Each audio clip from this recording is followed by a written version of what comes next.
Well, good afternoon, ladies and gentlemen. My name is Lawrence Goldman, and on behalf of History Reclaimed, I welcome you to another of our webinars. And we're delighted this afternoon to have with us Andrew Roberts, Lord Roberts of Belgravia, who has come to talk this afternoon about a subject on which he is an expert, Churchill Revisionism. Andrew was educated at Cranleigh School and then at Gonville and Caius College in Cambridge.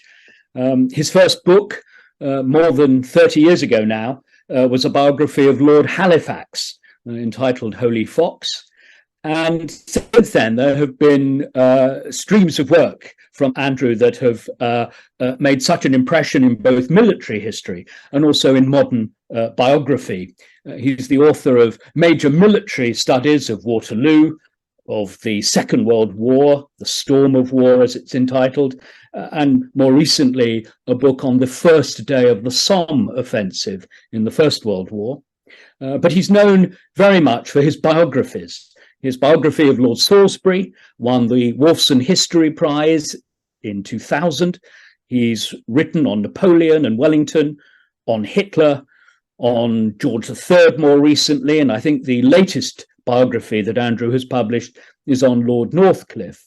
In 2018, he published Churchill, Walking with Destiny, which many considered to be the best study of Churchill that we have so far. So it's with very great pleasure that I introduce Andrew on the subject of Churchill Revisionism. Thank you. Thank you very much indeed, Lawrence. It's a great honour to be able to address you, and thanks, Lawrence, for those kind words. I'd like to take you back to the moment in November 1940 when Winston Churchill was about to address the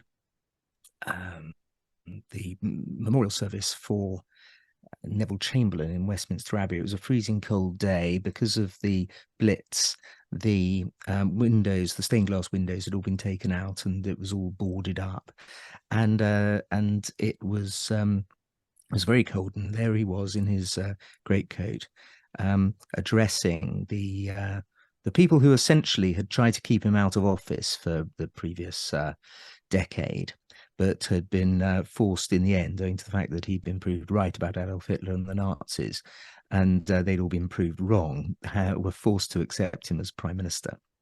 By November of 1940, of course, he had become tremendously popular, and so the tables had turned. But he used the speech of on that occasion, that important occasion, to give one of the most poetic of all his great speeches. I really do recommend, if you have a chance, to read it. And there's a sentence from it which I think is particularly Churchillian, almost Shakespearean, in fact, when he said, "History, with its flickering lamp, stumbles along the trails of the past, trying to reconstruct its themes, to revive its echoes, and kindle with pale gleams the passion of former days." I think that really does catch up. He, of course, was a great historian himself, and I think it really does explain really what the historian is trying to do.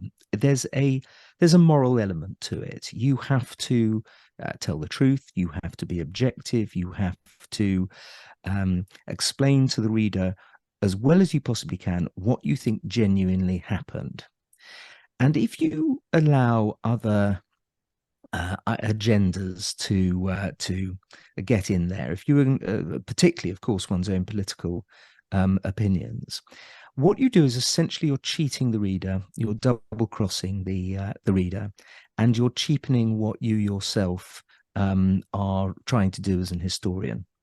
And it seems to me that in the past 10 years or so, there have been a slew of writers about Napoleon, biographers of Churchill, biographers of Churchill, who have essentially put their own political opinions before their duty to the to the reader to try to tell the truth.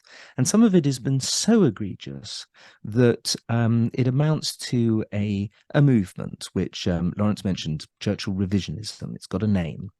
And it has real life consequences, interestingly, because it isn't just a intellectual parlor game that can be sort of played in Oxbridge high tables and so on. It actually works itself out into the streets. One saw it, of course, in the vandalizing of Churchill's statue during the Black Lives Matter demo in May 2020.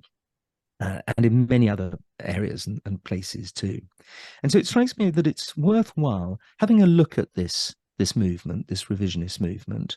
I'm not actually going to name names today, because there's no point in giving these people the oxygen of publicity. They simply don't deserve it for the scholarship that they come up with. So much of it is so badly researched and almost sort of deliberately unresearched. And instead, it's just a series of libels against somebody who would have taken tremendous pleasure, were he still alive, in backing them back. He never mind. Winston Churchill never minded having a jolly good go at his opponents. But the key thing that all of them have in common is that they try to pretend that the present I would say serious scholarship on Churchill is somehow uncritical of him. That the people who write big books about Winston Churchill, such as myself, but lots of other people too, are adopting a deliberately pro-Churchill line. And that simply is not the case. Pretty much all of the books that I've read, all of the serious and substantial works of history that I've read, do point out that again and again in Winston Churchill's life, he made mistakes. In fact, he said to his wife, he wrote to his wife, Clementine, with regards specifically to his worst mistake of all, the Dardanelles campaign, that I should have made nothing if I had not made mistakes. And so let's go through of them. There's a new book that's just been published about the Russian Civil War, in which Churchill is held up to obloquy, frankly, for the mistake of having been involved in getting, in fact, the leader of the movement to try to strangle Bolshevism in its cradle, as he put it, in the Russian intervention, which was a failure. 938 British soldiers died, and it ended ignominiously. But I don't know any sensible historian who has tried to present that as a great victory for Winston Churchill. Similarly, the general strike, he was extremely tough. He misunderstood the strike. It was not a communist uprising. There are lots of questions one can ask about his stance on Yalta, when he believed essentially the lies that Joseph Stalin told him about the integration and the independence of Poland. One can criticize his stance on unconditional surrender. Did it make the Germans fight harder, knowing that the surrender that they were eventually going to be forced to make had to be unconditional? Big questions over his stance on Ireland, especially the Irish partition. The abdication crisis. He supported Edward VIII during the abdication crisis. The more we learn about Edward VIII, the more we realise we were jolly lucky. I mean, the whole nation basically missed the bullet there, when we instead had King George VI on the throne. His gold standard timing was very bad. He came in to the gold standard at the wrong time and at the wrong level. One can his Norway campaign was not a success. I'm going on here. There are lots of them are very arguable.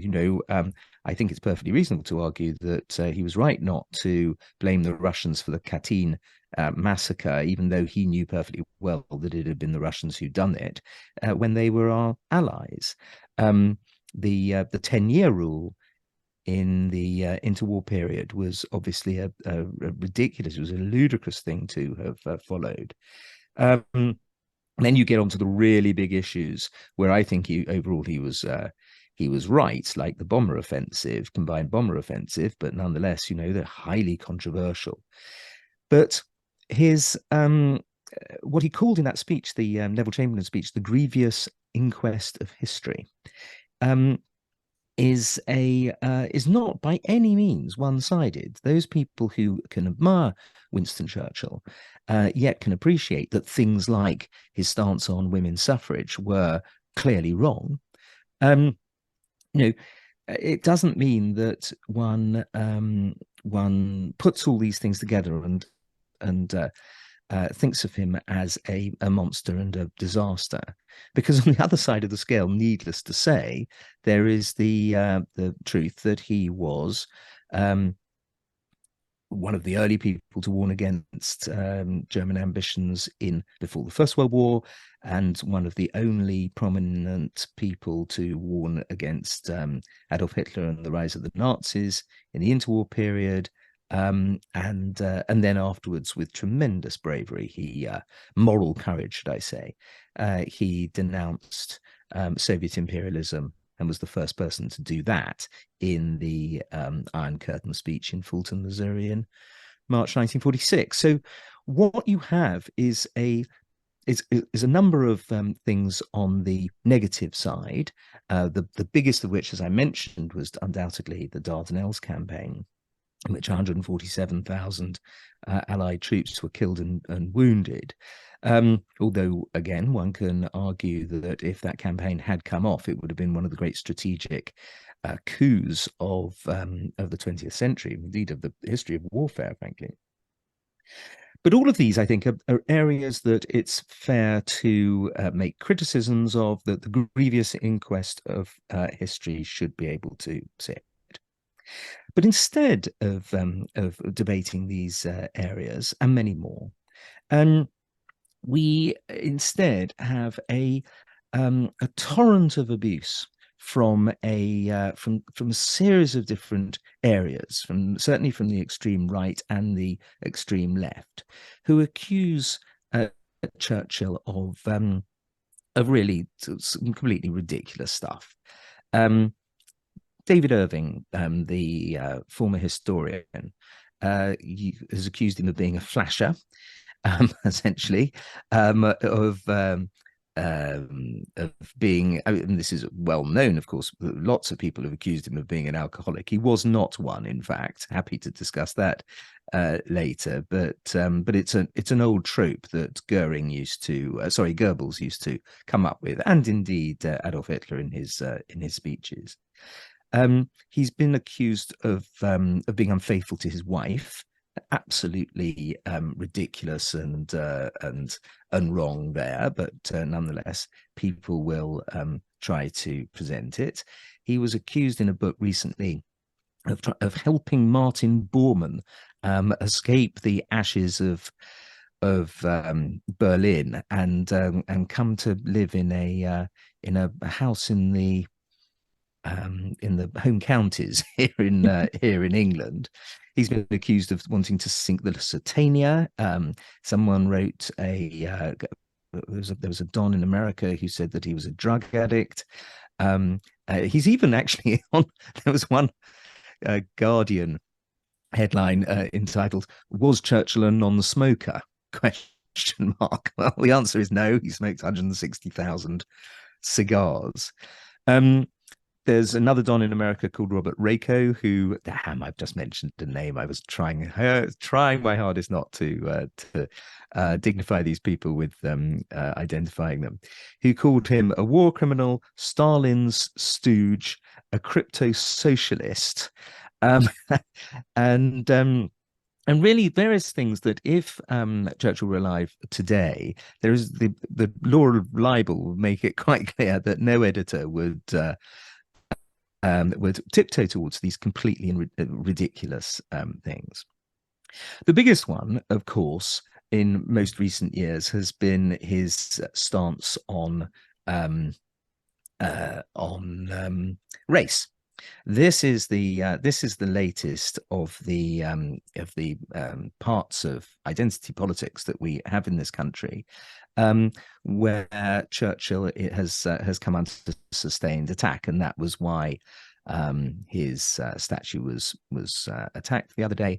And I would say it's difficult to tell these kind of things, but about 70% now of the critique of Churchill was for the fact that he believed in a hierarchy of the races in which Europeans came higher than non-white people, and Britain's at the top of the European sort of league table. Winston Churchill was born in 1874. He was 10 years old when Charles Darwin died. It was a given at that stage and in the early parts of his early to middle parts of his life that this was not just some kind of a lunatic racial theory such as we know it to be today, obscene and ludicrous, but it was actual science. It was what was taught as scientific fact. And it's very difficult, it strikes me, to expect people in the past to have the kind of scientific knowledge that people in the present do.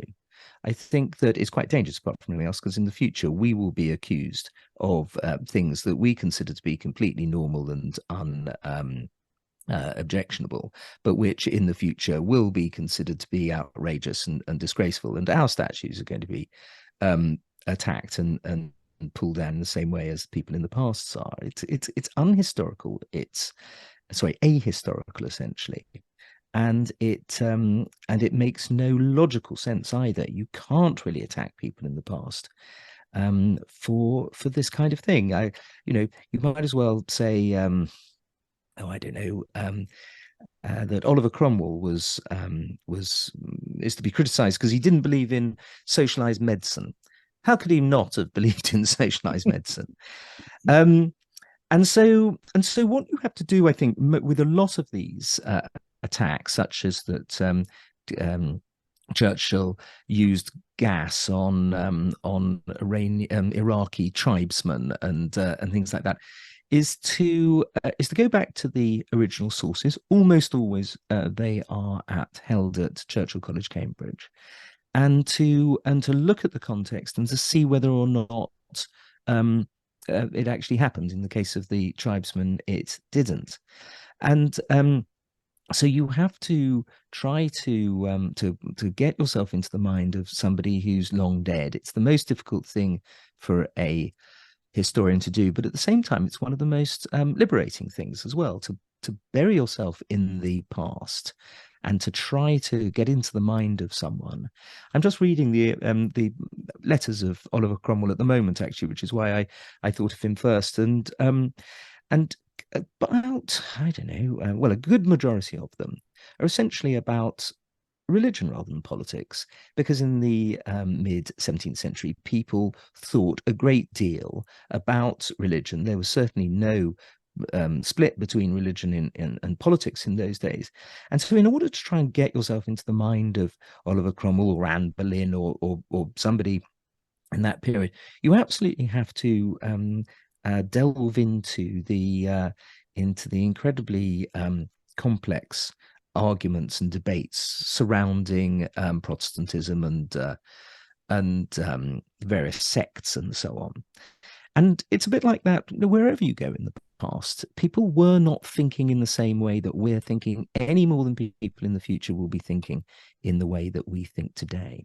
And when you do that, again and again, Churchill comes out pretty well. He is he's a figure who thinks deeply about politics, and of course he does, because he's an historian, and he therefore, he's written 37 books in his life. This is not just some fly-by-night politician. This is somebody who is a bit of an amateur philosopher, certainly a moralist, although he didn't believe in Christianity, in the Christian God, Christianity. His view of the Almighty was that its primary purpose was to look after Winston Churchill, essentially. But you also have somebody who is a profound moral figure. He understands right from wrong, and he's able to do that without a Christian code. Instead, he does that really from what he calls the religion of healthy mindedness, which was based a bit on noblesse oblige, the duty that privileged people have to take care of people less privileged than themselves. And you see that all the way through in his imperialist thinking and his social thinking in domestic British politics. But also there is a kind of natural assumption, natural knowledge of right and wrong, and he sticks to it. Yes, there are some moments when he has to be absolutely ruthless. The classic example, as I said earlier, being the combined bomber offensive, where he did not stick to any sense of proportionality, which is what the United Nations seem to believe in today. But nonetheless, at the time, despite the fact that we lost 50,000 killed in the Blitz, he was willing to unleash this totally disproportionate attack on the Germans, which killed 500,000. But that's how you win wars, and how you deter wars, by the concept of disproportionality. And so all that you can criticize him for that, and for his remarks, very often jokes.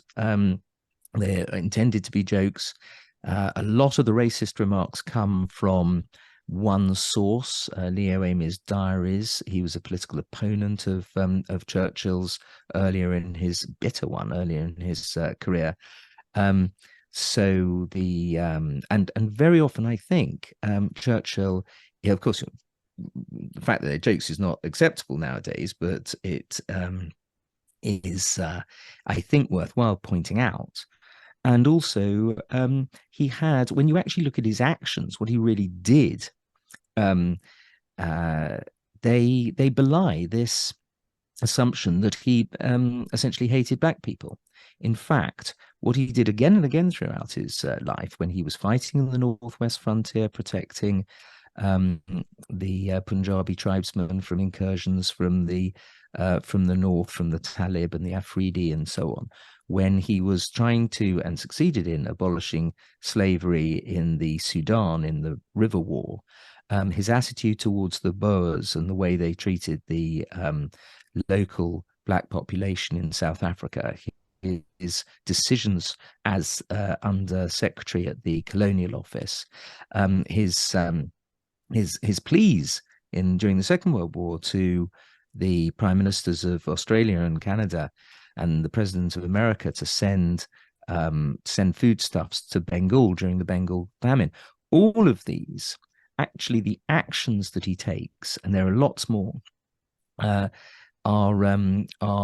intended to be for the benefit of the non-white native population of the empire. And so I think that that we ought to really look at what he did, as opposed to these very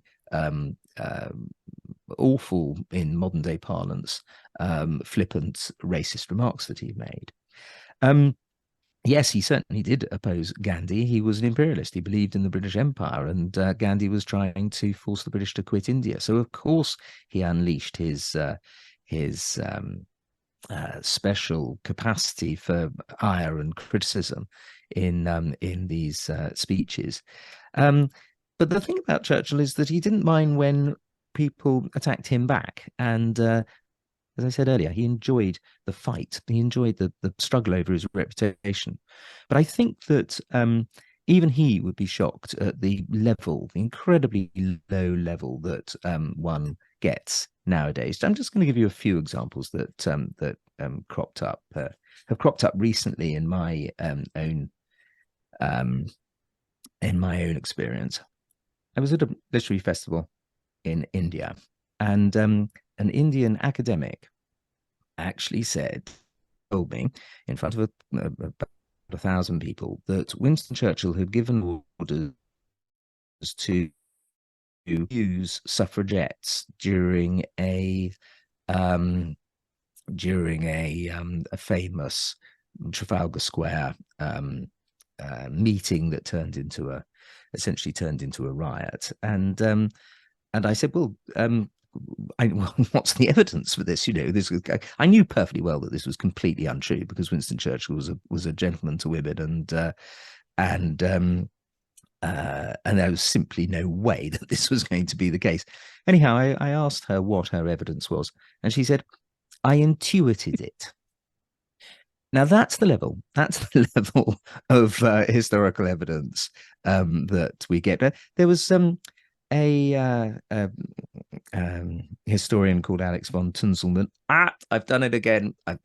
Sorry about that. Anyway, she put out a tweet saying that either she put out a tweet or she retweeted somebody else's tweet, essentially saying that because Churchill had created Pakistan, therefore he was one of the progenitors of radical Islam, which is so wrong on so many levels, not least because, of course, Pakistan was created when Clement Attlee was Prime Minister and Churchill was leader of the opposition, that it beggars belief, really, that people can say these things. There's a man in Greenock, a historian in Greenock, who's about to bring out a book on D-Day, saying that Churchill was completely opposed all the way through to D-Day and was only allowed D-Day because he was forced into it by Stalin and Roosevelt.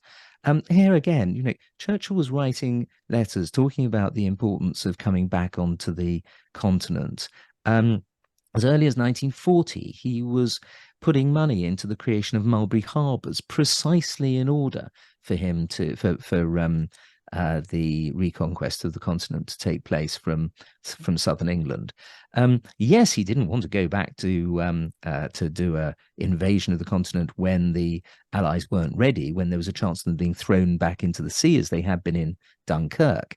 But the idea that he was always opposed to Operation Overlord is complete and utter rot.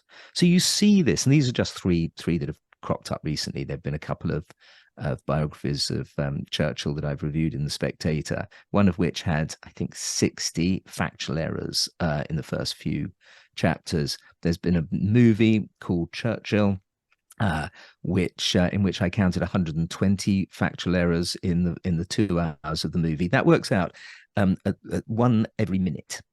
And so you do have this extraordinary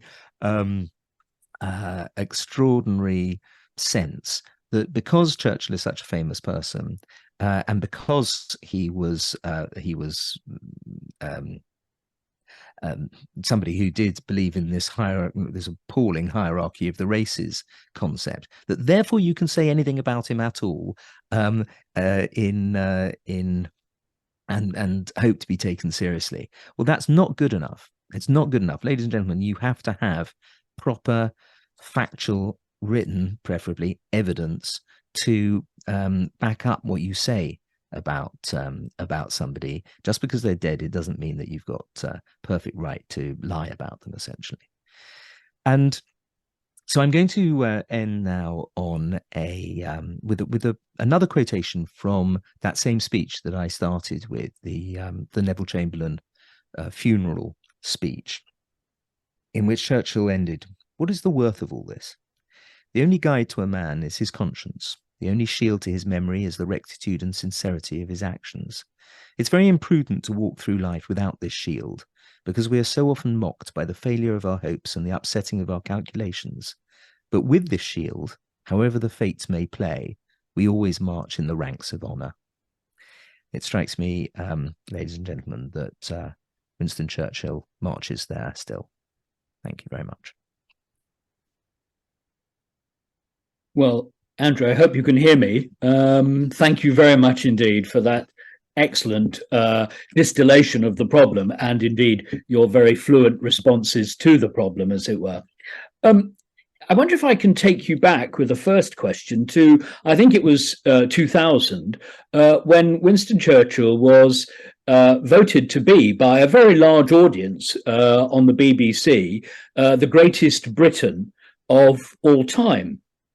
And perhaps ask you whether the revisionism you've been talking about is very much an academic thing, but that perhaps the people continue if polled, to believe that what he did for Britain in the 20th century makes him still a great figure.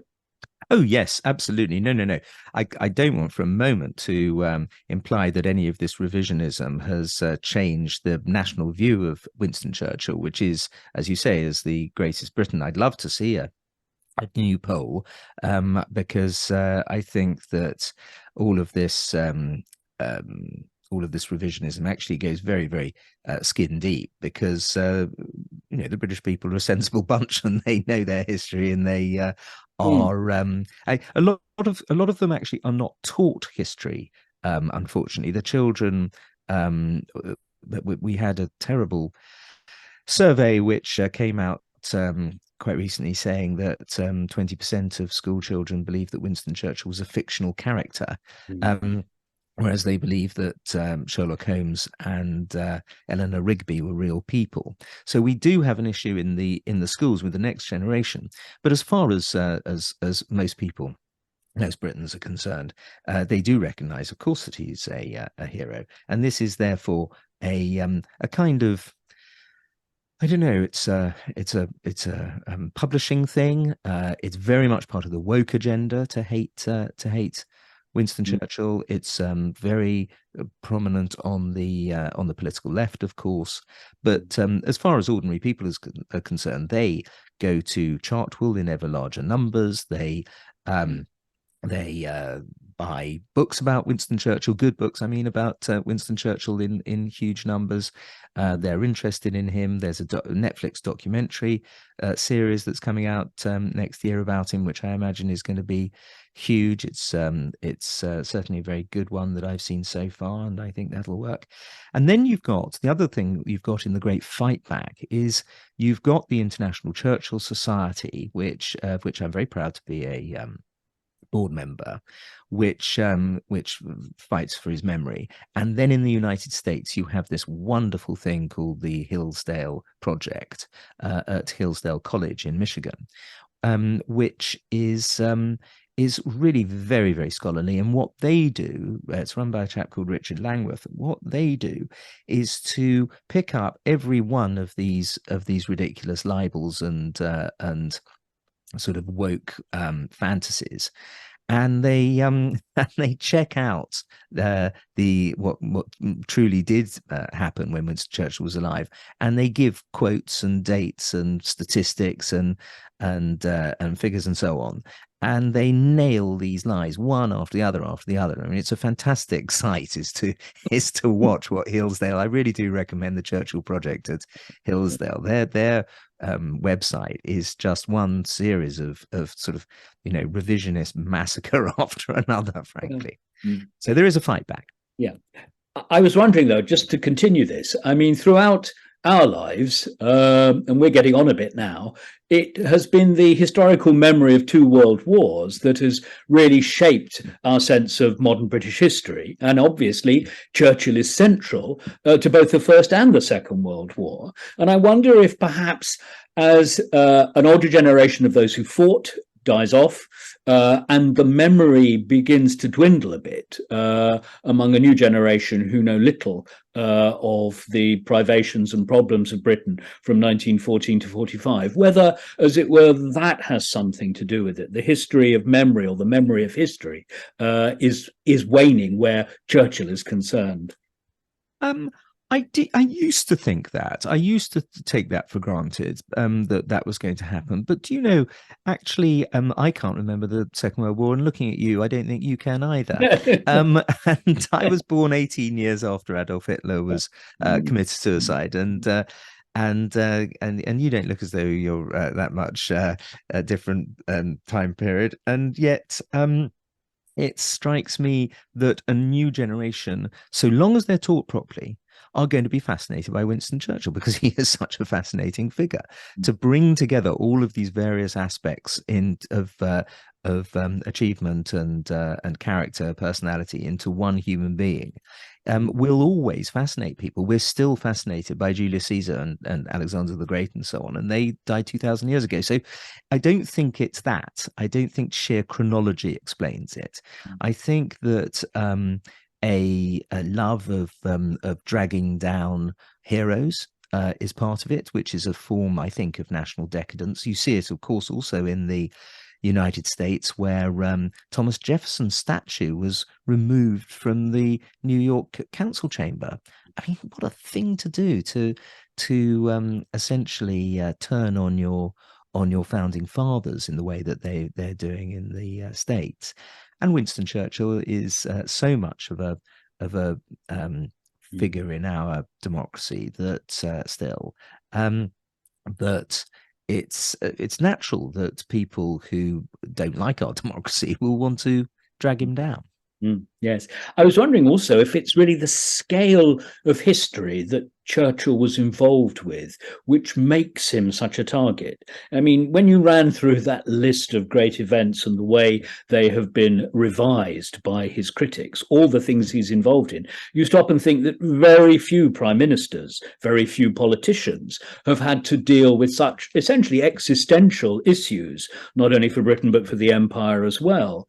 And is that part of the problem, in a way? It's the scale which Churchill deals with, which opens him up to criticism.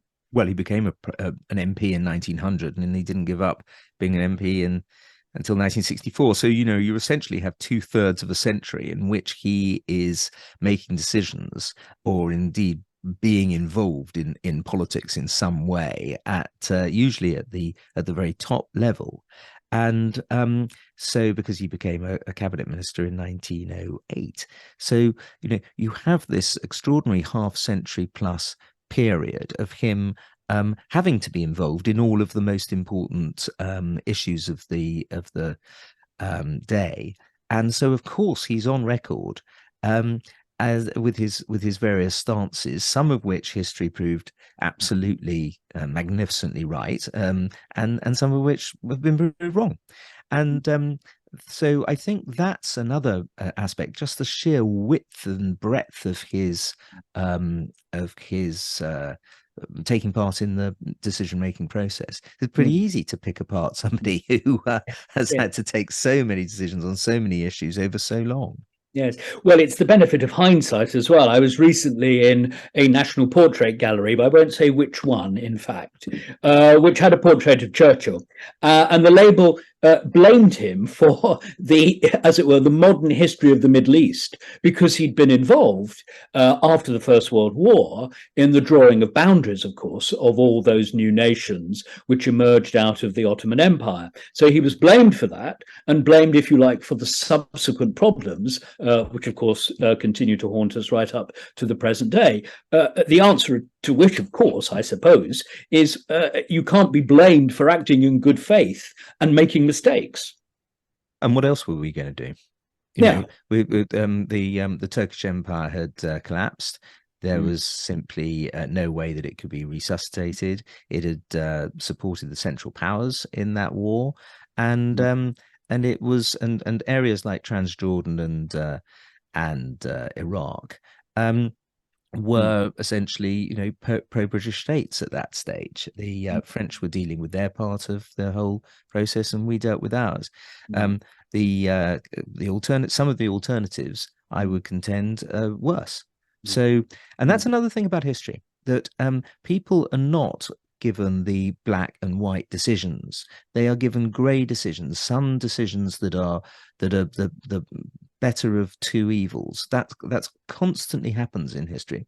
And yet the only way that you can work that out is actually by studying it closely, rather than just jumping to essentially ignorant conclusions, which is what so many people so many of the revisionists, at least, tend to do. And the other thing is, of course, that Churchill hatred very often, and it is a particular form of psychological disorder I've discovered. This kind of irrational loathing of Churchill that you do see in certain people. Often says more about the person themselves and what they're having to face and go through than anything about Winston Churchill, frankly. There's and the other thing is the number of people who believe that they are qualified to write books about Winston Churchill, who up until this sort of, you know, appalling rant that they bring out, there's nothing in their background to imply that they have any sort of wider knowledge of history or the past. The classic example being Nicholson Baker, who wrote a book about Churchill, accusing him of absolutely everything that you can think of, and an awful lot more. And so I looked into this chap and wondered, where had he done his undergraduate thesis? Where had he got his PhD in history and so on? And it turns out that the book that he'd written beforehand was about phone sex and masturbation. And I'm not for a moment denying that Nicholson Baker might be a world expert on phone sex and indeed masturbation. However, he certainly is not an expert on Winston Churchill. Yeah.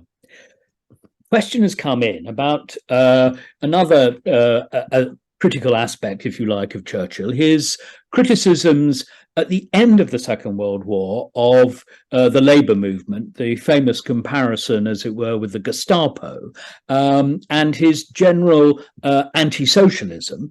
In the past, when one thinks of criticism of Churchill, it tended to be focused on his views on the labour movement, on Bolshevism, on socialism, and so forth. And this question asks for your response to that particular passage when, during the election campaign of 45, he made those inappropriate remarks. Yes, that's right. And Clemmy, his wife, Clementine, urged him not to, and he ignored her tragically. Look, he was a phrase maker. I mean, there are lots of other phrases. The soft underbelly of Europe, calling Italy the soft underbelly of Europe, didn't sound too clever when we were held up for 4 months outside Monte Cassino in 1943, 1944. So there is a real there's a real sense, I think, that that Churchill got himself into trouble partly because of his own sort of splendid capacity for phrase making. There are lots of them. I mean, the half-naked fakir striding up the steps of the viceregal palace to parley on equal terms with the representative of the King Emperor was not a very sensible way of discussing somebody who's now seen essentially as a secular saint in the Indian subcontinent. So yes, there are drawbacks. By the way, if the alternative is writing a book about about somebody who has the genius phrase making capacity of, I know, Keir Starmer, I think I was rather lucky to choose Winston Churchill instead. Well, on this subject, actually, I mean, I wrote a biography of one of the great socialist thinkers of the 20th century, R.H. Tawney, and was amazed to discover that in the 1930s, he was a great Churchillian. He got his brother-in-law, William Beveridge, to give him as a present Churchill's biography of the first Duke of Marlborough, John Churchill, his ancestor. And Tawney admired Churchill. He admired his foresight in seeing the rise of Nazism, and he loved his turns of phrase. In 1940, Tawney is writing letters to his family or his wife and to others, admiring Winston in a way that actually, well, gives a very interesting insight into a man who was a socialist and a patriot, R.H. Tawney, but also shows that there was a left that nevertheless had an open mind about Churchill and could admire all his qualities. Well, and of course, Clement Attlee recognised that there were good things to be said about the Gallipoli campaign, at least the concept of the Gallipoli campaign. Ernest Bevin worked very closely with Churchill during the Second World War and admired him. Mutual admiration society there, very much. There were some that socialists that got under Churchill's skin. Hugh Dalton, he never really warmed to, but he did say to Dalton, set Europe ablaze. He gave Dalton the job, the crucial job of trying to encourage resistance movements in Europe during the Second World War. He didn't much like, in fact, he absolutely couldn't stand Nye Bevan. But that was because Nye Bevan actually wanted to bring him down in 1942 as a perfectly reasonable stance to take in Churchill's case, it strikes me. So he had different different views on different personalities. Philip Snowden, I think he had a good working relationship with as well. So, there was an element, of course, and there always is in politics, of theatre. But overall, if somebody was patriotic, he didn't care really which political party they came from. Mm-hmm. I was just wondering, just to as it were, give the revisionists their day. Is there anything out of this slew, as you put it, of new publications in the past decade? Is there anything, as it were, that has expanded the way we might think about Churchill? Obviously, you've made the point about race, and I think people accept that, and you've explained very well how we should look at that. But is there anything, either particular or more general, that actually adds to the corpus of Churchill studies? Or is it all essentially just a pining for ideological purposes? Oh no, there's huge amounts that's being done in the world of Churchill studies that's really great and really impressive. No, absolutely. I mean, so long as you strip away the revisionist, ultra woke stuff, there's a huge amount of really good work. There's Alan Packwood has just brought out, the director of the Churchill Centre in Cambridge, Churchill Archives in Cambridge, has brought out a book with 12 different chapters, I think it was. Maybe it's 20, actually, come to think of it, of which 2 are frankly ridiculous rubbish, and the other 18 are extremely useful additions to the sum of our knowledge on Churchill. I mean, again, going back to the Hillsdale project, that is constantly coming up with new stuff on Winston Churchill. That's why there needs to be a new biography of Churchill I was about to say 10 years, but mine was published in 2018, so I'll say 20 years. And why our fascination with him won't wane, I don't think.